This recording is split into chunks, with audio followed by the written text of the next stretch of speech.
শর্ত শিথিল না করলে আইএমএফের ঋণ কর্মসূচি থেকে বেরিয়ে আসবে বাংলাদেশ। সরকার এ বিষয়ে নীতিগত সিদ্ধান্ত নিয়েছে বলে জানিয়েছেন প্রধান উপদেষ্টার বিশেষ সহকারী ডক্টর আনিসুজ্জামান চৌধুরী। জানান, আইএমএফের কঠিন শর্ত মেনে ঋণ নেওয়ার যৌক্তিকতা নেই। বাংলাদেশের অর্থনীতি এখন ঘুরে দাঁড়াচ্ছে। তিনি আরও বলেন, পায়রা বন্দর বাংলাদেশের জন্য বিস্ফোরা, কিন্তু এখান থেকে পিছু হটা যাচ্ছে না।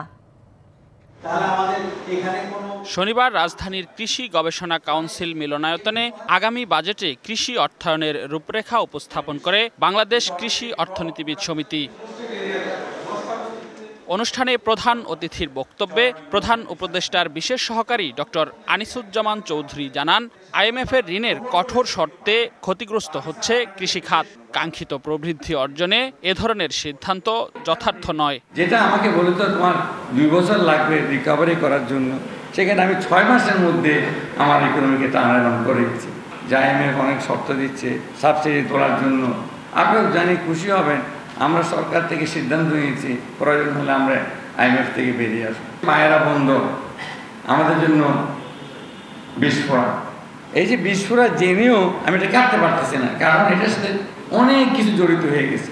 একনল হ্যান্ড ওয়াশ 100% প্যারাবেন ফ্রি, তাই নিরাপদ হাতের জন্য আস্থা রাখুন একনলে। এ সময় অন্য বক্তারা বলেন, কৃষিতে বিনিয়োগ বৃদ্ধি করে উৎপাদন বাড়াতে পারলে দেশের অর্থনীতি আরও গতিশীল হবে। তবে ভর্তুকি ছাড়া এগোবে না কৃষি খাত। কৃষি পণ্য প্রক্রিয়াজাত শিল্পের যন্ত্রপাতি আমদানিতে শুল্ক ছাড় দিতে হবে ব্যাপকভাবে। অঞ্চলভিত্তিক প্রক্রিয়াজাতকরণ ব্যবস্থা করতে হবে। বিশ্বের অনেক দেশেই যত উন্নত দেশগুলো বলেন না কেন, তারা ভর্তুকি দেয়, কিন্তু আমাদের দেশে যখন আসে আইএমএফ বলে যে ভর্তুকি কমান, ভর্তুকি বাদ দেন, কিন্তু ওরা কিন্তু ওদের দেশে ঠিকই ভর্তুকি দেয়। কৃষক ভর্তুকি ছাড়া চলতে পারে না। বাংলাদেশের মতো কৃষি প্রধান দেশে চড়া খাদ্য মূল্যস্ফীতি নিয়ে উদ্বেগ প্রকাশ করেন কৃষি অর্থনীতিবিদরা। মোকাবিলায় কৃষি গবেষণায় অর্থায়ন বৃদ্ধির তাগিদ দেন তারা। একদিকে যেমনিভাবে উপকরণ সহায়তা দরকার, অপরদিকে প্রাইস সাপোর্ট দরকার।